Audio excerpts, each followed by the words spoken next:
The eyes of the world now look into space, to the moon, and to the planets beyond. And we have vowed that we shall not see it governed by a hostile flag of conquest, but by a banner of freedom and peace. We have vowed that we shall not see space filled with weapons of mass destruction, but with instruments of knowledge and understanding. For space science, like nuclear science and all technology, has no conscience of its own. Whether it will become a force for good or ill depends on man. But I do say that space can be explored and mastered without feeding the fires of war, without repeating the mistakes that man has made in extending his writ around this globe of ours. We choose to go to the moon in this decade and do the other things, not because they are easy, but because they are hard. It's one small step for man, one giant leap for mankind.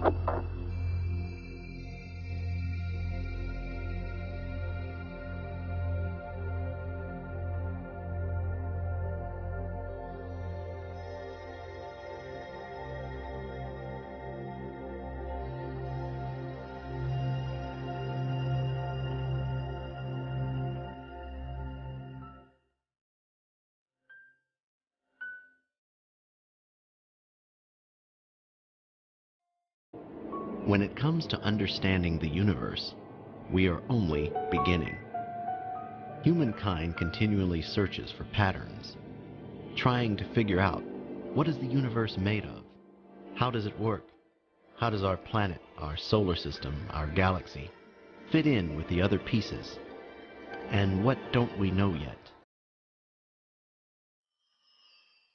Helping us discover more pieces of the puzzle will be a new instrument on board the International Space Station, called the Alpha Magnetic Spectrometer, or AMS. AMS is not a telescope. Rather than looking at space, it will sift through space, studying the high-energy particles of cosmic rays. From the unique vantage point of Earth orbit, the AMS experiment has the potential to answer questions about the origins of our universe. The study of high-energy particles might help in the search for dark matter and antimatter in the universe. Nobel Prize-winning scientist Professor Samuel Ting, well known for groundbreaking particle physics work on Earth, has collaborated with an international team to create the Alpha Magnetic Spectrometer, a high-energy particle detector that takes particle science into space. With over 300,000 data channels for detection and over 600 onboard microprocessors to analyze the data, the AMS is sponsored by the Department of Energy, and scientists from 16 countries lent their expertise to create it. Parts from around the world were sent to CERN, the European Organization for Nuclear Research, in Geneva, Switzerland. NASA had the job to figure out how to get the 15,000-pound experiment into Earth orbit and have it operate in the hostile environment of space.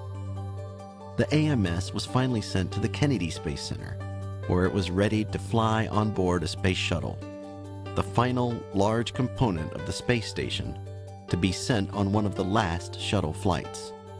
Part of the shuttle crew is European Space Agency astronaut Roberto Vittori, who will operate the shuttle arm to grasp the AMS from the shuttle payload bay. That means that I will have the responsibility with the shuttle robotic arm to take it from the payload bay and offer to the station. But behind that specific operational task, there is a very long history. I started about 25 years ago to study physics, to think about space, to think about the universe. And the specific of the search of the antimatter was one of my main and deep interests. It may appear as a very strange coincidence that today I will be the one to take this unique piece of hardware, take it from the bay of the shuttle and give it to install on the station. For the AMS, There are many benefits to having a fully functional space station as your home. So AMS weighs 15,300 pounds. Most of that is science experiments. We do not have to carry our own power. We do not have to carry our own data systems to transmit that data back to Earth, because all of those systems are provided to us by the space station. It's a perfect example of how you can utilize the capabilities of the International Space Station to fly groundbreaking science experiments.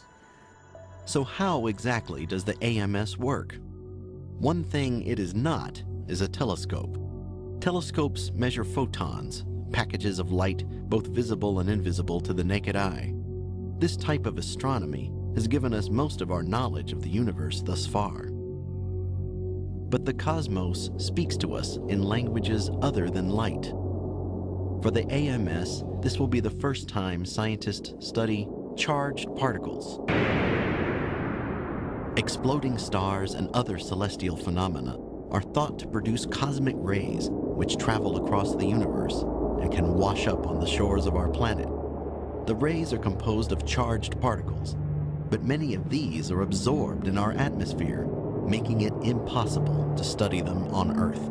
But outside our atmosphere, on the space station, the AMS will be able to sift through these particles, helping us search for antimatter, dark matter, and the stuff of which the universe is made. A particle will pass into the AMS. Layer upon layer of detectors tells us the mass, energy, and velocity of the particle. Other detectors tell us which direction or path the particle took as it passed through the AMS. At the heart of the unit is a magnet that will make the particle curve one way or another, telling us whether it is matter or antimatter. And just how quickly does all this particle detection happen? Faster than I can snap my fingers. Nanoseconds. In nanoseconds. AMS gathers data at a ridiculously large rate. We will see about 25,000 hits per second of cosmic rays coming into the aperture of AMS. 8, 7, 6, 4, 3, 2, 0, and liftoff for the final launch of Endeavour, expanding our knowledge, expanding our lives in space. Houston, Endeavour, roll program.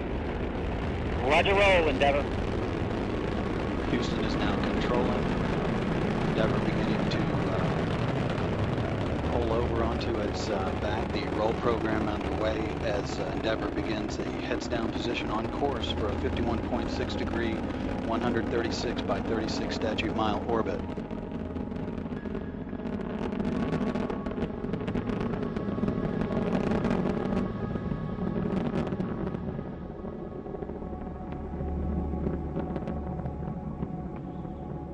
Three engines now throttling down as Endeavour passes through the area of maximum dynamic pressure on the vehicle in the lower atmosphere. Approaching 1 minute into the flight. Endeavour, go at throttle up. Roger, go at throttle up. Endeavour's three main engines now back at full throttle, all three engines in good shape. Endeavour's already traveling 1,300 miles per hour at an altitude of 11 miles downrange from the Kennedy Space Center, now 12 miles.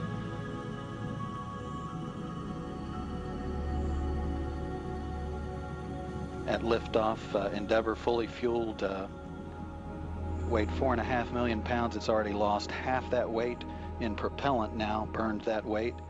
The next event is burnout and separation of the twin solid rocket boosters. That upcoming here shortly at the 2-minute 3-second point. Those boosters are burning 11,000 pounds of fuel per second.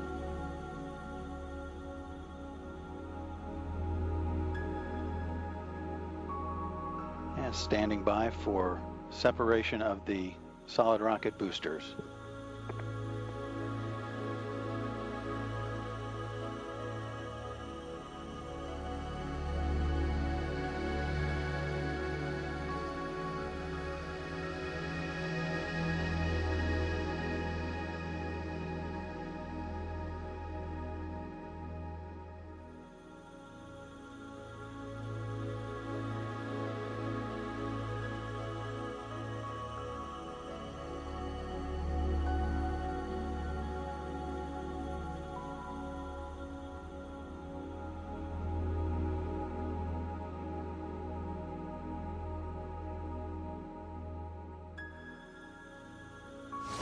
Now you can see Venus. Do the astronauts go there? Not yet. Maybe someday. In fact, there are some really smart scientists who are working on something called antimatter to power spaceships into deep space. And all the fuel that they'll need, well, it'll fit in something about like this. Cool. Where do they do that? Washington State University. Go Cougs. Washington State University, because the world needs big ideas. At any given moment, about 1,800 thunderstorms are in progress somewhere on the globe. New observations by NASA's Fermi Gamma Ray Space Telescope show that thunderstorms make antimatter.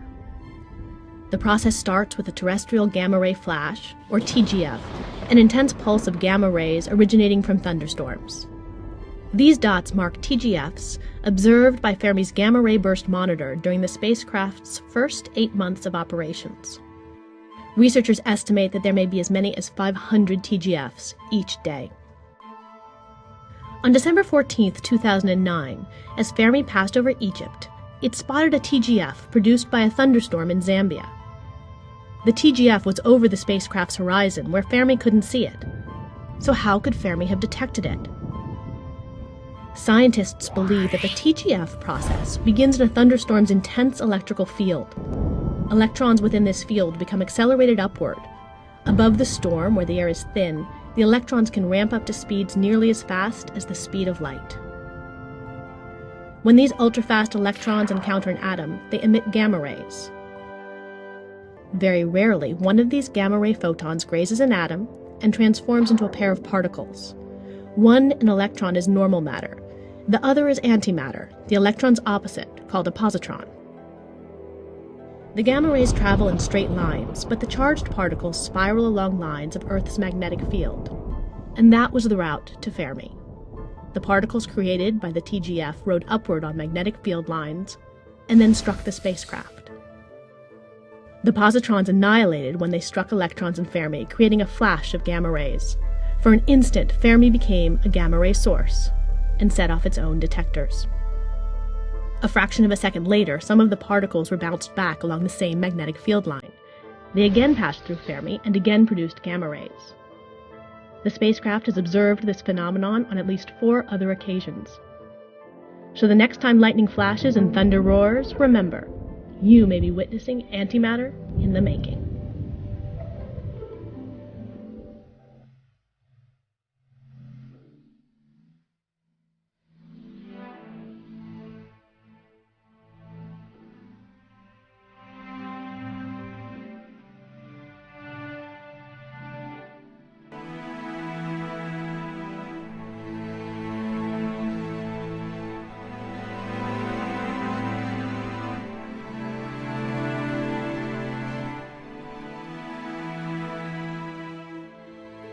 Researchers have found a band of antiprotons ringing around the Earth, adding one more to the list of particles Earth holds within its magnetic field.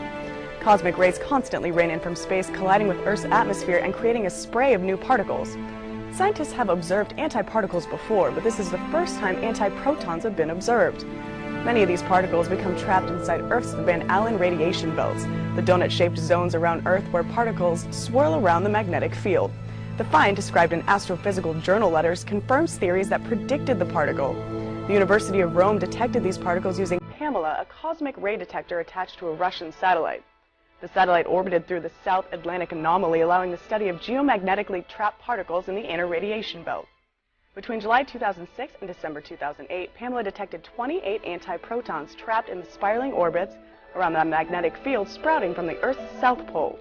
According to researchers at Italy's University of Bari, the band is the most abundant source of antiprotons near the Earth. The find could one day open the door to fueling spacecrafts with the exotic particle, an idea already being explored by NASA's Institute for Advanced Concepts.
A lot of people are doing nothing more than getting huge quantities of mass and see if they can get a gravity wave to cause things to move.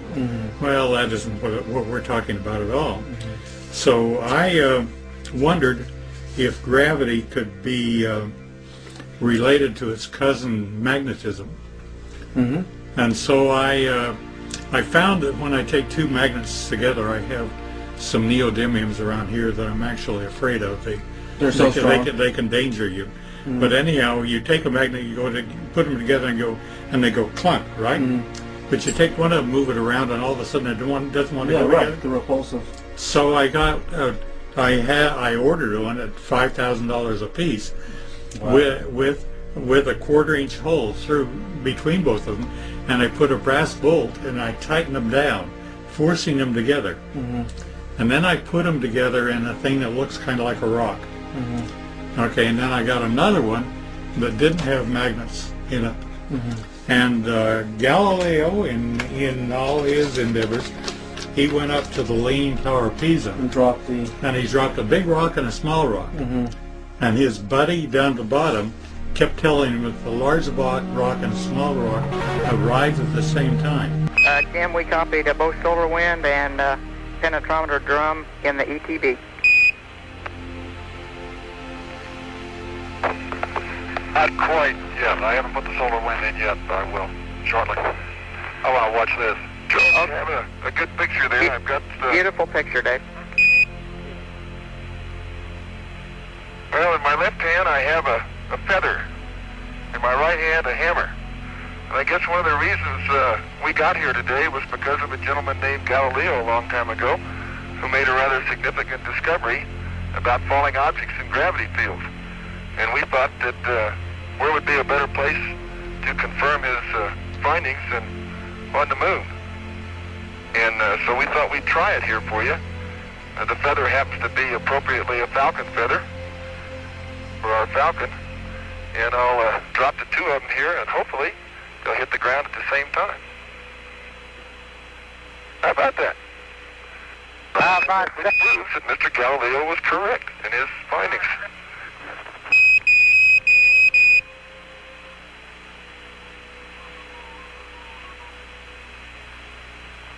Superb.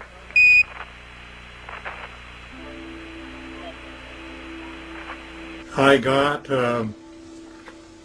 9 guys that were not educated and didn't have pre opinions on anything, and I dropped my 2 rocks. And I said, what I would like you to do is, I told them what I'd like you to do is I would like you to take whichever one arrives first, get it in your hand, and when I come down the elevator, hand it to me. Now, they looked identical, except for... and nobody knew what was inside? No, absolutely not. All the 9 times that I tested it, it's as though the one with the opposing magnet field extending out 3 feet on each side. I actually measured how big the field is. How big the field was, and on each side of one rock, I had a total of 6 feet. At any rate, the other rock arrived first. Which one arrived first? The one that had no magnetic field in it. So you were able to cancel out gravity to a certain degree. You were able to cancel, precisely, reduce the mass gravity effect. Precisely. By opposing fields. Isn't that nice? You bet. And got 9 signatures, and I always skip. You did that at Lockheed. What year is this? Oh, at least 8 years ago.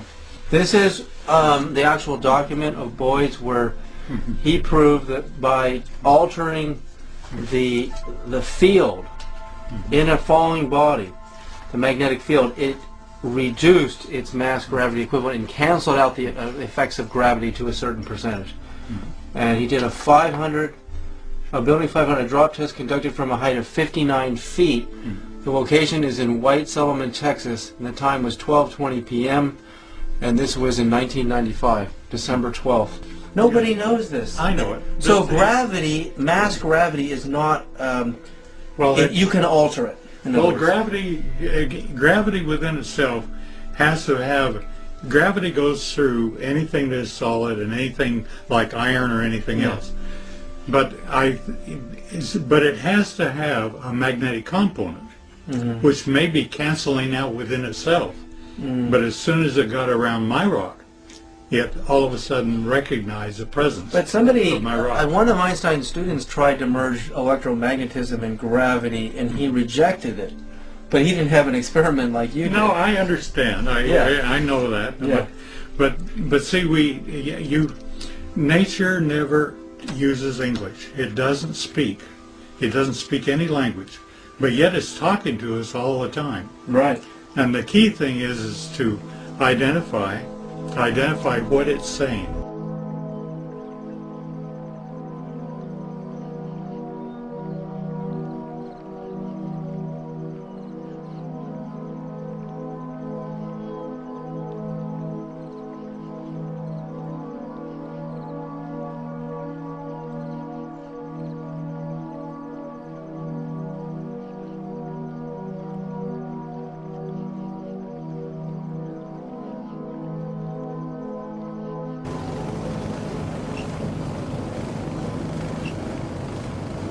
David Madeira with Hemp Technologies. This is our first house in the United States. It's permitted. What you've just seen is the mixture. The mixture is the most important thing. That must remain consistent. As you can see from this wall, we do it in sections. Now these sections have to fit together, and that consistency of the mix is crucial. Now we did these on last week. We can take down the forms now and move them up. This is our big window here. We'll lay the bottom plate in it, and then this will be protected. So what we're using here is recycled plastic in reusable plastic shutter forms that lock together tight. Sometimes we have to screw them directly into the framing, but pretty much they'll unlock, and then we use them on the outside. For this bottom layer, we need to leave that shuttering on for 24 hours. And after 24 hours, we can remove that first layer of shuttering system. And then we take the bottom shutters and we move them up on top. Now, in the perfect world, we'd have enough shutters to do both sides. But right now we have to keep reusing them to go around the house. So with these forms, with regular concrete, you have a slumping that causes the bottom form to go out. With hempcrete, you do not have any of this slumping, so you don't have to worry about taking the form off too early. And with concrete, what would happen is pushing the form out. And that's why your forms have to be a lot stronger. And in this case, because we don't have any slump, we don't have to worry about that. Okay, so what we have here is the hemp shiv, or also called the hurd, which is the internal part of the stem of the plant. And that's mixed with a lime-based binder. And so with that lime-based binder and the hemp, we've got a negative carbon footprint. Now the difference between lime and concrete is that lime you don't have to heat up as much. Concrete you have to heat up to almost 3,000 degrees, which takes a lot of energy and does very poorly on the carbon footprint, whereas lime does much, much better. Now this binder, using the lime and the hempcrete together, you have a breathable wall, but yet air doesn't pass through, so you have a much more thermodynamic situation.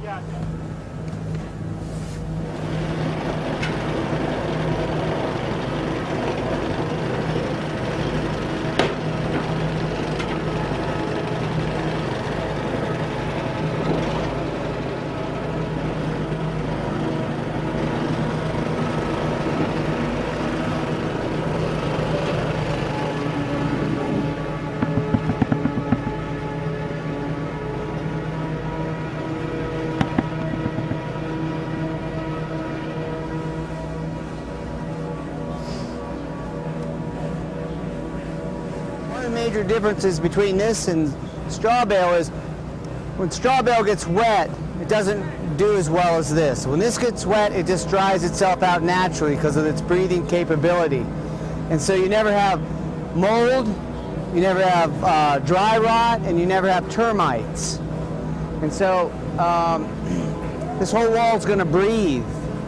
So the cellulose properties of hemp are so much better than straw. Now there might be some plant out there that's even better, but we don't know about it.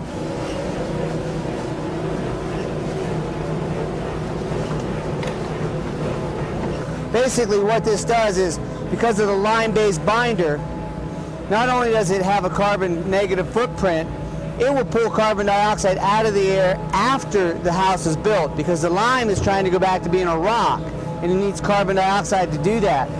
That means this wall is going to get harder and harder and harder. Over time, it's going to petrify.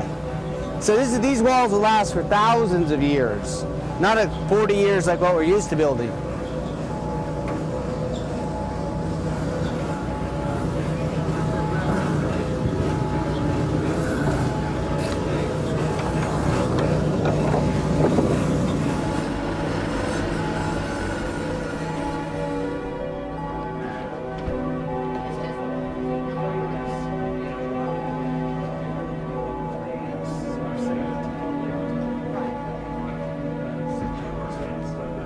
See how well in the winter conditions the hempcrete has held up. We've had freezing down to 8 degrees Fahrenheit here, back up to 32, back down. It's gotten to 40 degrees, and it's done extremely well in this weather. So once it warms up, we'll put the finishing render on it.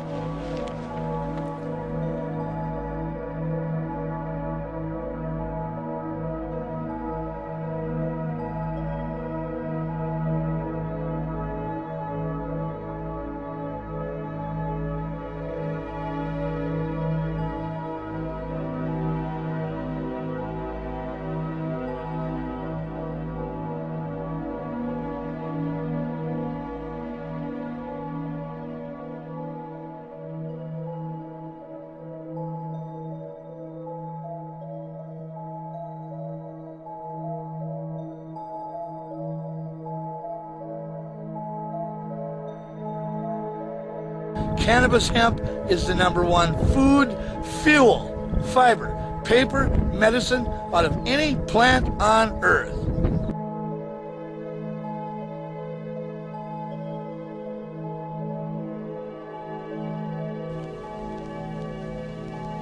Amongst the thousands of products made from hemp, one of the most extraordinary is Henry Ford's plastic car. Built in 1941, it contained cellulose fibers derived from hemp, sisal, and wheat straw. The plastic was lighter than steel, yet could withstand 10 times the impact without denting. Now, today we're able to produce over 50,000 different things from that plant. Practically everything you're looking at right now can be made from hemp. Now, 1 acre is only about 65 square meters. It's not a very big area. But 1 acre of hemp will produce 500 gallons of ethanol. Well, that'll run your car a long ways. But there's new enzyme processes out right now that they tell me that they can get as much as 1,800 gallons of ethanol per acre. Now, 1,800 gallons would heat your house, heat your hot water, run your car, and you'd have a few hundred gallons left over. And don't think for a second that your car can't run on alcohol, because right now, over half the cars in Brazil are running on alcohol made from sugarcane. And hemp is a superior plant to sugarcane because it has the highest cellulose content. It'll produce the most alcohol by weight.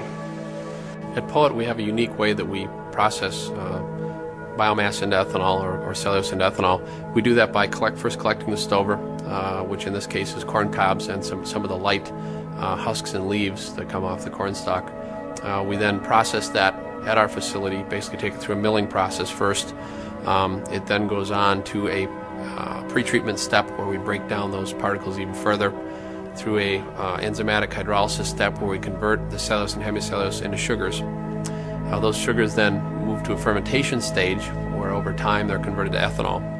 That ethanol is then separated from that mixture, and the remainder, which becomes a byproduct, then can be used to power not just the cellulosic plant that we're operating to do this whole process, but also can be used to power other facilities that could be located next door, such as a grain-based ethanol plant or an electric generating plant. The American government and the Canadian government had this plant listed as a non-medicinal plant. Now, if you look it up, the American government since 2003 have had medical patents on that plant. Medical patents for a non-medicinal plant? Does that make any sense to you? My name is Rick Simpson, and I'm here in the beautiful city of Rijeka to speak about the use of hemp medicine. What's truly happened here is years ago, big money has manipulated governments and all kinds of organizations into keeping this plant away from the public because it's so medicinal. And not only that, it's an energy source. It can feed the planet too on top of that because the hemp seeds are one of the most nutritious things you can eat. It's endless what we can do with this plant, and then we will not be at the mercy of these big energy companies. We can all supply our own energy needs. This is the greatest medicine on this planet for treating all types of diseases like cancer, multiple sclerosis, arthritis, chronic pain. I could sit here and go on for the next hour because in reality, this medicine works on all medical conditions. It promotes full body healing, and it doesn't just go after like the condition you have. Like when you go to the medical system and you have say a big tumor, the medical system tries to treat the tumor. They're not treating the underlying condition that's allowing your body to create that tumor. But when you take this oil, it goes after the underlying condition, plus it goes after the tumor. And I mean, we've just seen miraculous results with the use of this medication. And where it's harmless, why shouldn't we all have access to it? There's no reason that this plant couldn't be used to heal the world. And this is the direction we have to go. We have to take back our freedom, and we have to try to get rid of a lot of this pollution that's ruining this planet. Our planet is poisoned. It's in a horrible situation, especially like with that big Gulf oil spill in the Gulf of Mexico. Then you've got Japan spewing radiation for, well, heaven knows how long. That'll go on. And on top of that, this dependency we have on all this fossil fuels, again, the fossil fuels are poisoning our planet.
The biggest design challenge of the solar arrays was probably just their size. Each solar array is 28 feet long, and so we have 3 of them. And so when the solar arrays are fully deployed, the Juno spacecraft is almost 60 feet in diameter across the solar arrays. Getting those big solar panels to work the way we expect them to work and produce the amount of power we need, that's been a bit of a challenge. The solar arrays are pretty interesting. When we deploy them, they'll be generating about 12 kilowatts of power.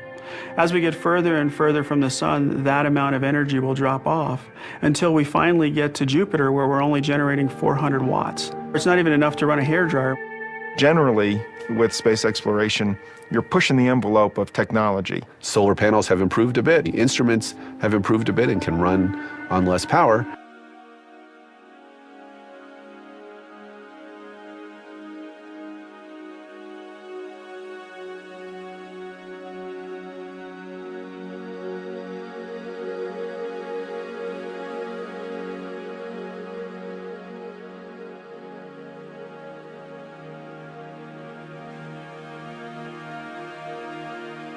A professor at Princeton named Gerard O'Neill conceived of the idea of putting large colonies in space, large artificial places where people could live and work. And what we did was to gather together a group of university people to look at the problem of how you build the very first colony. This is Taurus, the concept that has evolved from the work of these teams of scientists and engineers. They believe the huge space colony could be built before the year 2000. The space colony has the ability to provide a facility in space where human beings can conduct fruitful industry. The amount of sunlight that is present in every square mile of space is enormous, and that provides enormous energy. One of the things that one can do is to build very large solar power stations which collect sunlight. The Earth-like environment would even simulate our gravity as the wheel revolves once each minute. The other materials like food and water are maintained locally within the colony. The initial supplies are brought up from Earth, and then eventually the colony becomes self-sustaining by utilizing the sunlight that's available all the time in space, by optimizing the temperatures, by not having storms or things like that that damage crops. And we increase the carbon dioxide levels a little bit so the plants grow a little faster. By playing all these tricks, we're able to generate this fairly efficient farm in our design. From dairy farms to manufacturing, the concept of living and working in space is a possibility with existing technology. That new space home, located 250,000 miles from Earth, would even have a far-out address.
George Washington, Thomas Jefferson. These were the founding fathers of the United States of America. They were hemp farmers.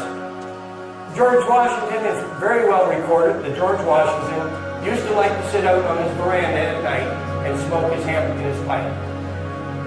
Now, these are the same people that authored these wonderful documents like the Declaration of Independence, the Constitution. So it appears that the hemp didn't affect their thinking abilities.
Música